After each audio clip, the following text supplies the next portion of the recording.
Tema 2. Técnicas para el análisis de contenidos. El subrayado, notas al margen, resumen, síntesis, toma de apuntes, preparación y desarrollo de exámenes. Técnicas para el análisis de contenido. El subrayado. Concepto. Pautas que se deben seguir para el subrayado. Tipos de subrayado. Las anotaciones al margen. El resumen. Concepto. Condiciones. Cómo hacer un resumen. La síntesis. Toma de notas o apuntes. Concepto. Pasos para tomar notas y o apuntes. Preparación y desarrollo de exámenes. Cómo preparar un examen. Cómo resolver una prueba escrita. El subrayado.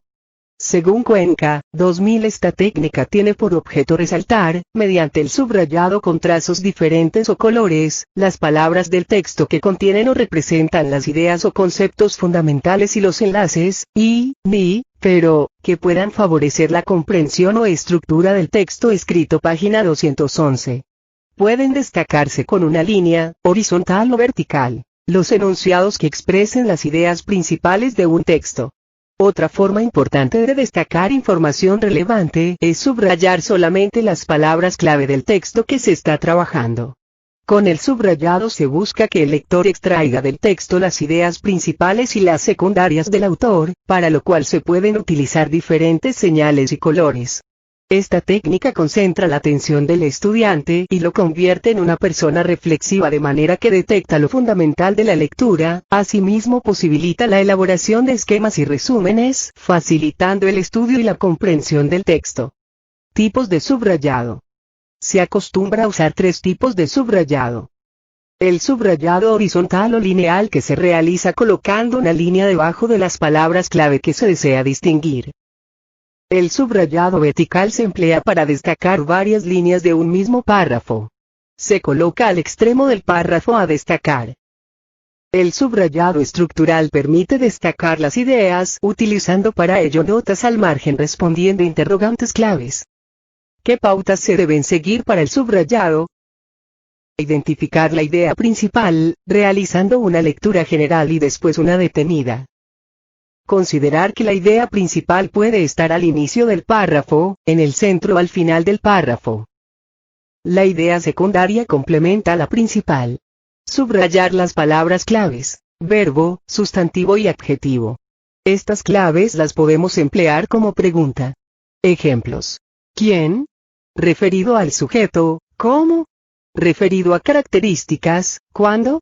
Referido a tiempo, ¿dónde? Referido a lugar, ¿cuánto? Referido a cantidad, ¿para qué? Referido a razón de utilidad, ¿cuál? Referido a elección, ¿por qué? Referido a razón de acción, ¿qué? Referido a acción. Veamos un ejemplo. Errores del subrayado. Subrayar antes de haber realizado una lectura completa. Suele conllevar un subrayado en el que no se aprecie la diferenciación de ideas principales y secundarias. Subrayar en exceso.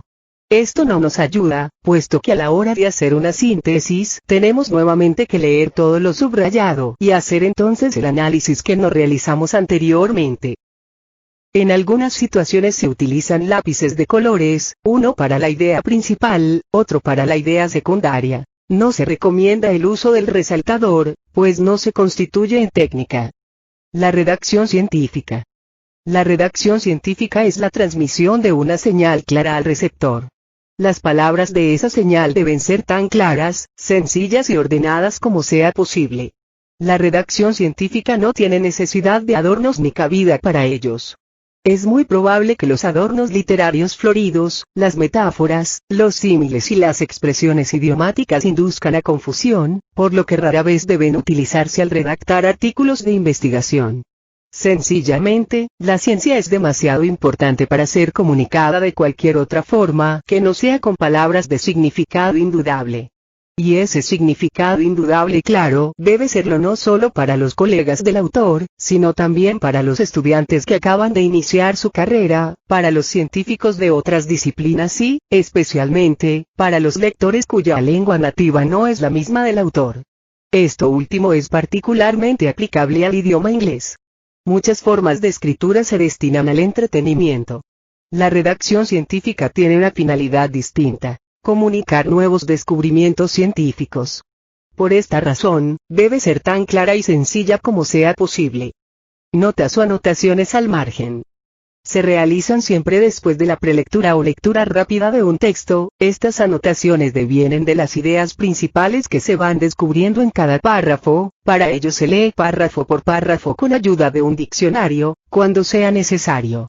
Se puede elaborar las notas al margen haciendo preguntas, como por ejemplo, ¿de qué trata este párrafo? ¿Qué dice realmente? Y las respuestas se escriben en el margen izquierdo del texto. Es importante destacar que una anotación al margen no es la transcripción de la idea principal del párrafo analizado, tampoco un conjunto de palabras sin sentido lógico. Una buena anotación al margen consiste en sintetizar el párrafo analizado. Este tipo de trabajo nos ayuda a realizar el estudio más activo y agradable y comprender mejor el tema para posteriormente realizar el subrayado y el esquema. Asimismo nos permite plantear los subtítulos del tema. Veamos un ejemplo. Importancia de la monografía. Descripción o tratado especial. Monografía es la descripción y tratado especial de determinada parte de la ciencia, o de algún punto en particular. Etimológicamente monografía deriva de las voces griegas monos, que significa único, y grapein, que quiere decir describir. Puede interpretarse como descripción o tratado. Es investigación científica. La monografía constituye una primera etapa en el proceso de investigación científica. Su elaboración requiere de un previo adiestramiento en las técnicas de lectura, resumen de un libro, en el manejo del método científico y sus técnicas. Técnicas que aplica. La reelaboración de los datos y la vivencia del problema a través de las técnicas activas tales como investigar, buscar información, formularse preguntas, buscar respuestas, ordenar y comparar datos, etc., conducen a los mayores niveles de asimilación y de profundización en el tema que se estudia. Casas, E. y Garay, L. 2006. Técnicas de estudio e investigación. Lima, Perú, UNIF. El resumen. Es una de las técnicas más utilizadas por el estudiante, pues orienta el sentido y comprensión del texto que analiza. Muchos aún consideran que el resumen es la sumatoria de las ideas principales de un texto ordenadas con lógica y coherencia, lo cual es válido. Según Bernardo, 2000. Consiste en la reducción de un texto, respetando su sentido y empleando las palabras del autor como su objetivo, es reducir el texto a la información fundamental, con respeto fiel a las palabras del autor. Esta técnica es considerada como una de las más sencillas y, por tanto, la más apropiada en las primeras etapas del estudio. Página 47. Un buen resumen no debe exceder más del 30% de la extensión del texto original y debe reflejar las ideas más importantes expresadas en forma personal, con las propias palabras. Condiciones. Incluir todo lo importante. Prescindir de explicaciones secundarias y de ejemplos. Redactar prescindiendo de la forma textual, acudiendo a una redacción personal. Respetar las ideas del autor. Cómo hacer un resumen. Como todo proceso técnico, en su construcción debe seguirse unos pasos de manera sistemática. Lectura completa del texto que va a resumirse, detallada y con alto grado de atención. Subrayado de las ideas principales de cada párrafo. Recopilación de los datos esenciales, proceso particular que debe hacerse durante la lectura. Debe tomarse algunas notas, incluso anotarlas como notas al margen al costado del párrafo leído. Estudio, interpretación y comprensión de los datos obtenidos, con el propósito de valorarlos y de descubrir las relaciones que entre ellos existan. Redacción del resumen, que consiste en consignar por escrito los diversos datos interpretados, siguiendo el orden que presupone la estructura del texto. Debe ser breve y presentar un estilo narrativo. La síntesis. De acuerdo a Bernardo, 2000. Tiene por finalidad exponer brevemente las ideas fundamentales de un texto, pero con palabras propias de quien lo realiza. Esto exige la transformación de lo leído en frases comprendidas y asimiladas, poniendo en juego el pensamiento reflexivo, la elaboración personal y el uso de un lenguaje propio. Páginas 47 a la 48. En esta definición radica la importancia de la síntesis y su relación con la competencia argumentativa del estudiante. Asimismo, esta técnica nos permite estructurar y ordenar la información, facilitando la comprensión y retención de lo analizado. Cuenca, 2000, página 219. En ese sentido, la síntesis se constituye en la idea principal del resumen. Para poder realizar bien esta técnica es necesaria realizar una lectura completa del texto. Segunda lectura en la que se subrayan las ideas centrales, que permita analizar el texto. Ordena las ideas más sencillas hasta llegar a la más compleja, suponiendo un orden incluso allí donde no hubiera. Interpreta el texto, integrando sus partes. Toma de notas o apuntes. Se considera una actividad compleja que implica la escucha, el análisis, la síntesis, la selección, la organización, la escritura y que depende de diversos factores. Así, por ejemplo, se sugiere que el desarrollo de esta actividad está en función de las metas de los estudiantes, de la relevancia del material, de los conocimientos y experiencias previas, de las concepciones personales sobre el aprendizaje o de los estilos de exposición de los docentes o conferencistas. Para ello se tomará en cuenta lo siguiente: el conocimiento previo del estudiante, la planificación de la toma de notas y la supervisión y revisión durante la toma de notas y el sistema Cornell. El conocimiento previo del estudiante. Leer antes de la clase los textos o temas indicados nos sitúa con un conocimiento de base o un esquema previo que facilitará la comprensión de lo que el profesor nos va a decir a continuación. Se puede decir que cuanto más elevados sean nuestros conocimientos previos, más relajada y selectiva será nuestra anotación y, también por ello, el esfuerzo posterior para elaborar y estudiar los apuntes será menor. La planificación de la toma de notas. En primer lugar, es importante el establecimiento de un propósito.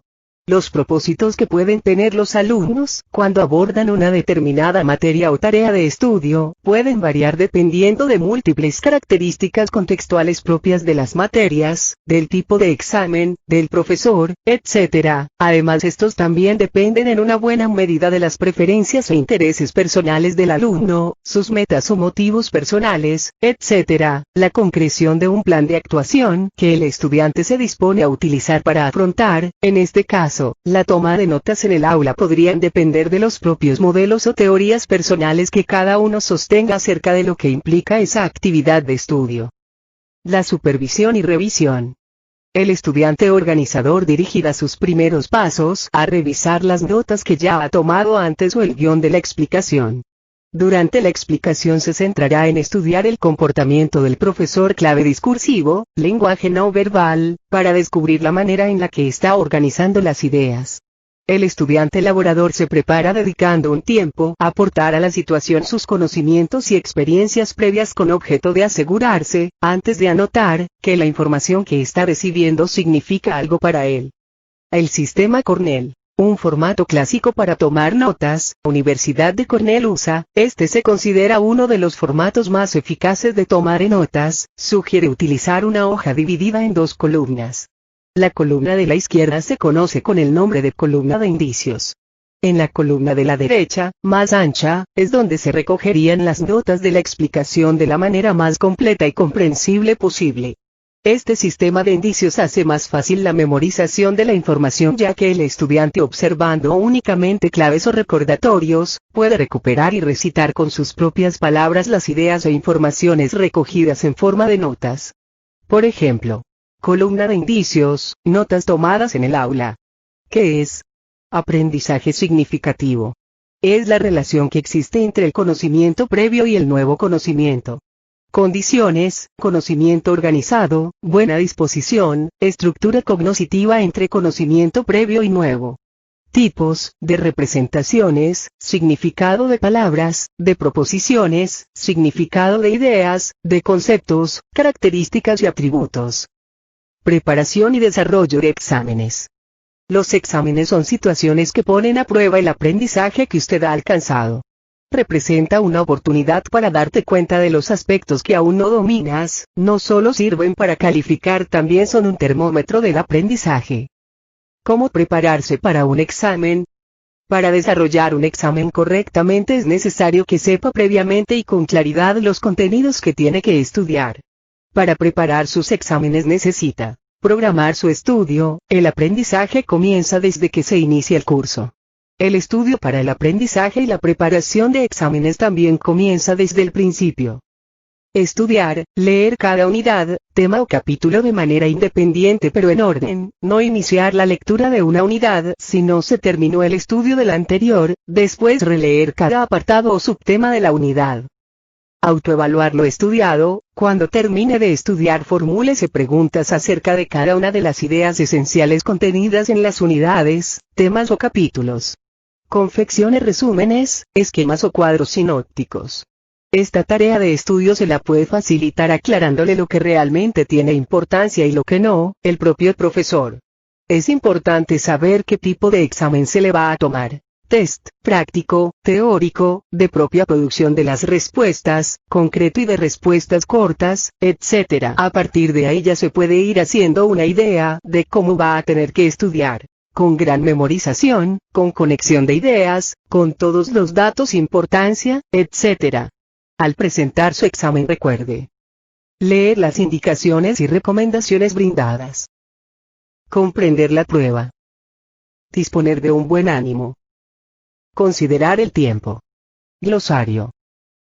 Análisis. Es la descomposición de un todo en partes para poder estudiar su estructura, sistemas operativos, funciones, etc.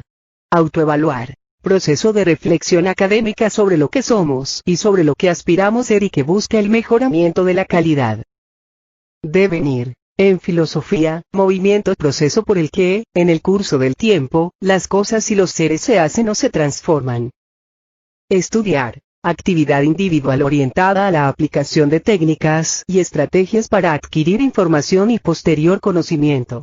Lectura. Se entiende como un proceso de la recuperación y comprensión de algún tipo de información o ideas almacenadas en un soporte y transmitidas mediante algún tipo de código, usualmente un lenguaje, que puede ser visual o táctil. Notas. Es un registro que guarda información considerada importante para el estudiante. Pensamiento creativo. Es la capacidad de producir ideas para la solución de una situación-problema. Ello exige comprensión de la realidad para la producción de nuevos conceptos.